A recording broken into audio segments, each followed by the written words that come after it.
Multiple disciplinary education की बात की, और उसी तरीके से बहुत सारी ऑर्गेनाइजेशंस भी काम कर रही हैं, जैसे आपने अभी एनपीसी का बैच भी लगाया हुआ है। मैं वाइस कैप्टन इन चीफ हूँ ट्राई सिटी के यूनिट के।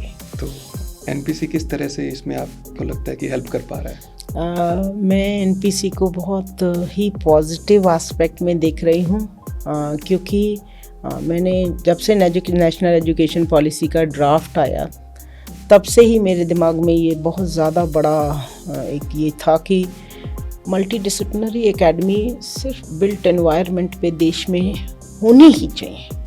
अगर हमारी लॉ यूनिवर्सिटीज़ हो सकती हैं, हमारी टेक्निकल यूनिवर्सिटीज़ हो सकती हैं, हमारी आर्ट्स को फोकस यूनिवर्सिटी हो सकती हैं, तो क्यों नहीं कंस्ट्रक्शन को फोकस्ड एक यूनिवर्सिटीज़ होनी चाहिए।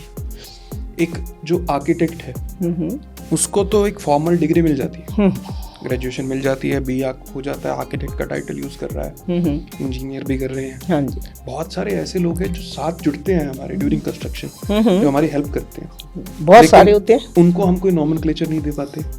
मान लीजिए एक सिंपल 3D विजुअलाइजर है, वो अच्छा 3D बना रहा है, तो हमारे साथ जुड़ रहा है, हमें असिस्ट कर रहा है, उसको भी एक टाइटल मिला हो, एक प्रॉपर टाइटल मिला हो। टाइटल से भी वो खुद से ही सीख के सब कुछ करता है जी। उसके लिए भी तो कोई फॉर्मल एजुकेशन, फॉर्मल कुछ तो एजुकेशन हो, यस, कोर्सेज कुछ तो किस्म के हो। और कई बार क्या होता है कि ये प्रॉब्लम भी हमने देखी है कि हम कई बार ऐसे 3D विजुअलाइजर्स होते हैं जिनको थोड़ा बहुत आर्किटेक्चर का नहीं पता होता, तो वो कई बार हवा में चीजें बना देते हैं, वो समझ नहीं पाते ड्राइंग्स को।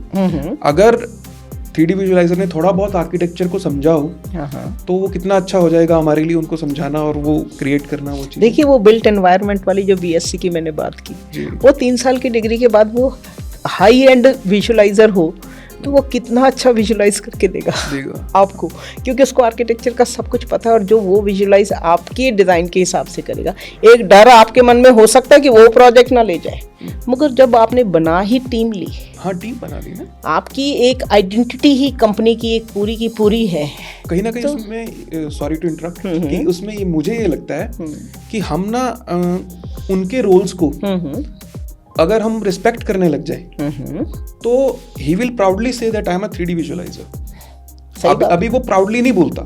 सही बात, बिल्कुल। हमें उस रिस्पेक्ट नहीं, क्योंकि हम उनको अभी रिस्पेक्ट नहीं मिल रही, वो रिस्पेक्ट आनी शुरू हो जाए, फॉर्मल एजुकेशन हो जाए उसकी, हाँ जी, तो वो रिस्पेक्टफुली और प्राउडली बोलेगा कि I am a visualiser, I am a contractor, I am a. अब कॉन्ट्रैक्टर जितने भी है, इंटीरियर कॉन्ट्रैक्टर्स को पकड़ लीजिए आप, वो इंटीरियर डिजाइनर लिखते हैं। सही बात, क्योंकि वो इंटीरियर कॉन्ट्रैक्टर लिखने में उन्हें थोड़ी शर्म आती है। हाँ बिल्कुल, इंटीरियर डिजाइनर लिख रहे हैं। हाँ, why not they can say कि हम इंटीरियर कॉन्ट्रैक्टर हैं प्राउडली। ये जो हमारे यहाँ जो ये हर काम में काम की इज्जत जो है, जो ड्यू उसकी, हम बहुत सारे कामों को छोटा समझते हैं। हम अपने कंस्ट्रक्शन सेक्टर में ही हम सिर्फ देखें तो हमें ऐसा लगता है कि यार ये तो सप्लायर है, ये तो मैन्युफैक्चरर है, हम उसको बराबर की सीट ही नहीं देते। हाँ।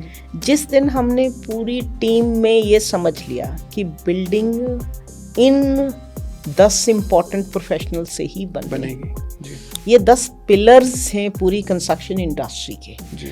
और कोई भी पिलर वीक होगा तो strength of the chain depends on the strength of the weakest link.